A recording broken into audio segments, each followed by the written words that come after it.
Pode passar o próximo, por favor? Alguém passa para mim? Bom. Só fazer um histórico dessa questão da luta das entidades médicas em relação à qualidade da formação médica no Brasil. Desde 89, o CREMESP já organizava fóruns de qualificação profissional de nível superior, onde eram discutido o assunto da qualidade da formação médica no Brasil. Em 1990, houve uma primeira experiência de um exame de qualificação profissional para os médicos, que foi feito junto com a Associação Paulista de Medicina, foi um exame só. E de 91 a 97 teve talvez a tentativa mais séria de se tentar melhorar a qualidade da formação médica no Brasil, que foi o SINAEM, que é a Comissão Interinstitucional de Avaliação do Ensino Médico, que várias entidades médicas participaram, inclusive o Conselho Federal, o Conselho Regional de Medicina de São Paulo. Essa comissão, que funcionou em 91 a 97, concluiu num extenso relatório várias propostas para o Ministério da Educação e que, afinal de contas, não foram implementadas as propostas da SINAEM. E aí o Ministério da Educação começou a tomar algumas medidas. Em 2002 fez um programa de incentivo às mudanças curriculares para as escolas de medicina, o PROMED, que também acabou em nada. Desde 2004 faz o ENAD. O problema do ENAD é que as escolas não são obrigadas a fazer, é uma prova voluntária para as escolas. Depois fez o ProSaúde, que é um Programa Nacional de Reorientação da Formação Profissional em Saúde. Tudo isso iniciativas do Ministério da Educação. Pode passar o próximo. Em 2005, o Conselho Regional de Medicina de São Paulo resolveu fazer um exame para os sextanistas, para o formando em medicina. Então, nós já tivemos 7 edições desse exame, como eu vou demonstrar daqui a pouco. Em 2008, quando o ministro da Educação era o Fernando Haddad, foi criada uma coisa que foi chamada de Comissão de Especialistas, coordenada pelo professor Adib Jatene, e que envolvia vários professores de medicina, inclusive aqui o Dr. Braulio, que é presidente, fez parte, e que avaliou em loco 17 cursos que tiveram conceito 1 e 2 no ENAD de 2007. E que resultou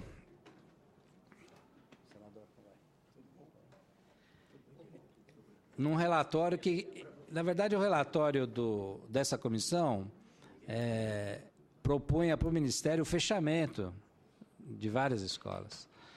De 16 cursos, dos 17 avaliados, propunha o fechamento. O Ministério não fez isso, mas suspendeu 514 vagas do vestibular. Só que em 2012, quando trocou o ministro, passou a ser o ministro Aloysio Mercadante, essas vagas foram todas restituídas pelo MEC, quer dizer, voltamos ao status quo de antes, de 2008. O próximo. Essa é a evolução do número de cursos de medicina no Brasil. Não é? A gente vê que de 2000 para frente houve um aumento exponencial. Hoje o Brasil tem 197 cursos de medicina autorizados. É o campeão mundial em número de cursos de medicina. Na verdade, a gente só perde para a Índia. A Índia tem 210 cursos, só que a Índia tem 1 bilhão de habitantes. Então, nós temos 197 cursos de medicina. Nós temos mais cursos de medicina do que os Estados Unidos, mais cursos de medicina do que a China, mais cursos de medicina do que a Rússia. Mais da metade deles são cursos privados, quase 60% são cursos privados e 42% são cursos públicos. De janeiro para cá, o Ministério da Educação autorizou a abertura de mais 7 faculdades de medicina no estado de São Paulo. O estado de São Paulo já tem 37 faculdades de medicina. E absolutamente não precisa de mais faculdade de medicina. Mas o MEC autorizou a abertura de mais 7 de janeiro para cá. 2 em São José do Rio Preto, que já tem uma. Então, São José do Rio Preto vai ter 3 faculdades. Uma em Votuporanga, que fica a 100 quilômetros de São José do Rio Preto, e a 70 de Fernandópolis, que já tem uma faculdade. Uma em Barretos, uma em Franca e 2 na capital, Santa Marcelina e a Unip, que é do Grupo Objetivo. E, na verdade, dessas autorizadas, se você for ver, a única que realmente tem um hospital que pode ser considerado como hospital de ensino, é o Santa Marcelina. Porque os outros todos não têm hospital. Não tem hospital para ensino. Pode passar. E aí são alguns problemas, aqui eu estou relacionando fatos, né? Problemas que tem no ensino médico brasileiro, problemas já amplamente conhecidos. Então, projetos pedagógicos inadequados e currículos ultrapassados, corpo docente insuficiente e sem qualificação, O Brasil não tem número de professores, nem em quantidade, nem em qualidade, para atender esse número de escolas que estão sendo abertas. A ausência de hospital-escola ou de campo de ensino conveniado, ou mesmo sucateado. Mesmo as universidades federais têm seus hospitais de ensino hoje bastante sucateados. Turma com grande número de alunos. Nós temos Faculdade de Medicina em São Paulo com 200 alunos por turma. Falta de estrutura, falta biblioteca, equipamento, laboratório, falta cadáver para estudo da anatomia. Sem garantia de vagas na residência médica. Abertura indiscriminada de escolas, né, como a gente já demonstrou. E deixei por último o maior problema que a gente considera. É a avaliação insuficiente por parte das escolas. Na verdade, hoje, quem entrar numa faculdade de medicina se forma médico. Não há reprovação nas faculdades de medicina. A aprovação é automática. Tá? Quem entrar se forma médico, inclusive nas melhores escolas. Tá? Pode passar? Aqui um aumento do número de processos no Conselho Regional de Medicina do Estado de São Paulo. Numa evolução de 2001 a 2011. Em 10 anos, nós tivemos um aumento de 202% nos processos, que foi muito maior do que o aumento do número de médicos nesse período, que aumentou em 38%. Mais da metade desses processos foram por má prática, por erro médico. Não há necessariamente uma relação de causa e efeito entre a má formação e o aumento do número de processos. Esse aumento do número de processos pode ter ocorrido por vários outros motivos. Mas, com certeza, nós temos a convicção disso, de que a má formação é uma das causas importantes para que isso está ocorrendo. Próximo. E aí uma coisa importante, a Lei 3.268/57, que criou os conselhos, o seu artigo 2º diz que cabe aos conselhos zelar e trabalhar por todos os meios ao seu alcance, pelo perfeito desempenho ético da medicina e pelo prestígio e bom conceito da profissão. Ou seja, os conselhos são os únicos órgãos que são legalmente responsáveis pela habilitação que autoriza o exercício da medicina. Ou seja, na medida em que lá no Conselho de São Paulo eu entrego a carteira para o médico que se formou, eu estou autorizando ele a exercer qualquer ato médico, desde a extração de uma unha encravada a uma neurocirurgia. Você veja o grau de responsabilidade que os conselhos têm quando autorizam o indivíduo a exercer a medicina. Próximo. Então, o exame do CREMEStre já tem 7 edições, é feito de caráter voluntário para alunos do sexto ano de medicina, uma prova objetiva, uma avaliação cognitiva. E, importante, é uma prova básica, de conceitos básicos, imprescindíveis, que o indivíduo tem que saber para poder atender bem a profissão, para atender bem os pacientes. É feito pela Fundação Carlos Chagas, e nesse período, quase 5.000 formandos já participaram, e nós tivemos um índice de reprovação de quase 50%. 47%. A reprovação a gente considera menos 60%. Nós temos a convicção hoje, depois de 7 anos, de que o indivíduo que faz essa prova e não acerta 60% das questões desta prova, que é uma prova simples, básica, ele não tem condições de atender as pessoas. Nós temos essa convicção depois de todos esses anos de experiência. O próximo.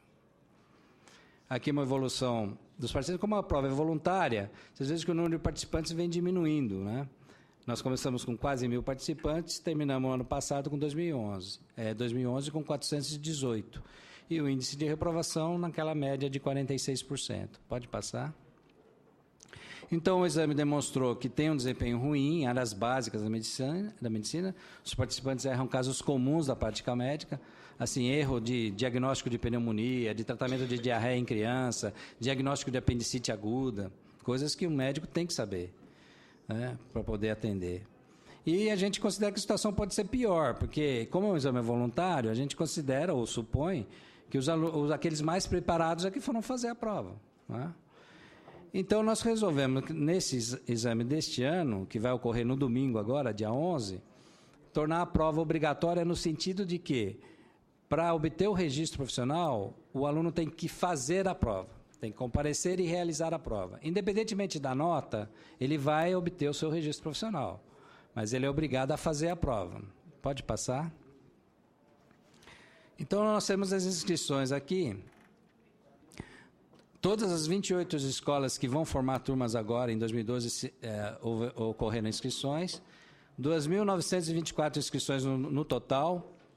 É uma coisa interessante, porque o número estimado de formandos no estado de São Paulo pelo Ministério da Educação é de 2.461.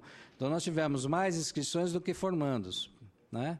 Nós tivemos 2.530 inscrições de gente que está se formando no estado de São Paulo. Esses 100 e pouco a mais, provavelmente é por transferências de alunos que vieram, não é número de vagas, e tivemos 394 de inscrições de alunos de outros estados. A prova deste ano não tem nenhum efeito restritivo. A aprovação não é pré-requisito para registro, é garantida a confidencialidade dos resultados individuais, e resultados gerais e detalhados, sem identificação do aluno, vão ser entregues às escolas e ao MEC no sentido de colaborar para a melhoria da formação naquelas áreas onde for detectado, porque a prova é dividida em 9 áreas de conhecimento médico. Próximo.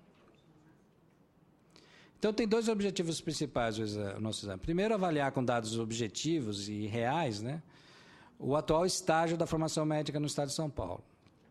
E segundo, e mais importante, e isso aqui é o que está ocorrendo aqui hoje, é provocar discussão na sociedade brasileira sobre a formação médica no Brasil. A sociedade brasileira tem exigido muito o acesso ao ensino, e isso é uma coisa natural e perfeitamente normal, né?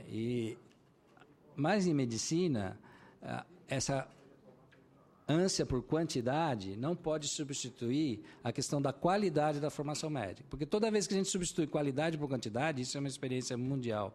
Em medicina, resulta em tragédia. E tragédia para o outro, não para aquele que está praticando.